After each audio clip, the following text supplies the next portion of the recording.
Hello বন্ধুরা, হ্যাঁ daily ব্লগে সবাইকে স্বাগত জানালাম।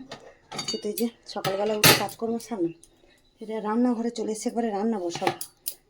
আজকে এই যে রান্না বসাবো, কড়াতে তেলও দিয়ে দিয়েছি। বাঁধাকপি করবো, তো আমি তারপরে আমি কিন্তু বাঁধাকপিটা নিয়ে এসেছিলাম, তা বানানো হয়নি। তাই বলে মাছের মাথা দিয়ে বাঁধাকপি বানাবো। এখনকার বাঁধাকপি তার খেতে ইচ্ছে করে না, তা নিয়ে এসছে যখন বাড়তে এবার মাছের মাথা দিয়ে বাঁধাকপি বানাবো। মাথাটা ফাটবে, কিন্তু চাপা দিয়ে দিলাম।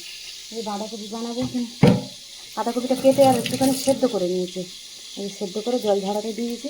আর বানাবো ডিম, ডিমের কষা করবো।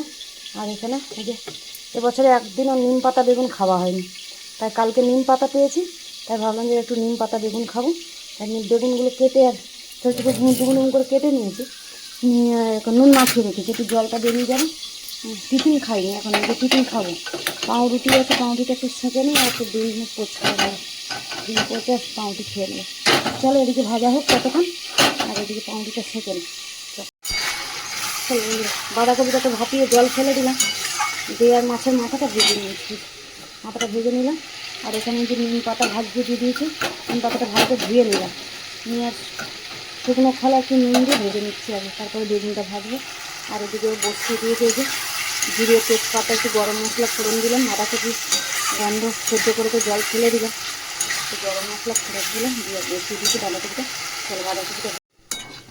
চলো বন্ধুরা, এই দেখো বাঁধাকপি তো হয়ে গেছে।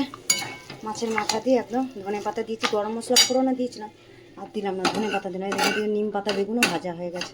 চলো এটা হয়ে গেছে, নাবিয়ে দিয়ে ডিমের ঝালটা বানাবো। চলো বন্ধুরা, বাঁধাকপি নামিয়ে দিলাম, ওদিকে নিম পাতা তো ভাজা হয়ে গেল, আর ওদিকে ডিম কষা বসিয়ে দিয়েছি। ডিমের মশলা করছি, এদিকে ভাতের জল বসিয়ে দিয়েছি। আর ডিমটা তো ভেজে রেখেছি, যে সেদ্ধ করে নিয়েছিলাম, ভেজে নিয়েছি নুন হলুদ দিয়ে। মশলাটা কষিয়ে নিয়ে অল্প জল দেবো, এটা কষাই করবো। এই ধনে পাতা দেবো না অবস্থায়।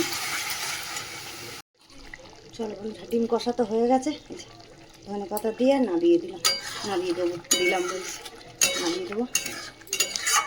রান্না শেষ, এবারে মাজা ধোয়া গোছানো আছে, ভাতটা বসিয়ে দিয়েছি, চাল দিয়ে দিয়েছি, ভাতের জল গরম হয়ে গেছে। চল এখন রাখি।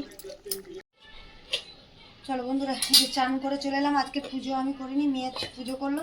আর এই যে মেয়ের পড়া আছে, খেতে দিয়ে দিচ্ছি ওকে। ওর আবার 4টে থেকে পড়া আছে, তা ওকে খেতে দিয়ে দিচ্ছি। এই যে গরম গরম তো ভাত করেছি, আর এখানে নিম বেগুন ভেজেছি না, এদিকে দেখো নিম বেগুন ভাজা, এখানে বাঁধাকপি দিয়েছি মাছের মাথাটা, আর এখানে ডিম কষা। চলো আজকের এই রান্না বান্না করেছি, মেয়েকে খেতে দিয়ে দিই। আর আজকে ব্লগটা এখানে শেষ করছি, দেখা হচ্ছে পরের ব্লগে। চলো টাটা।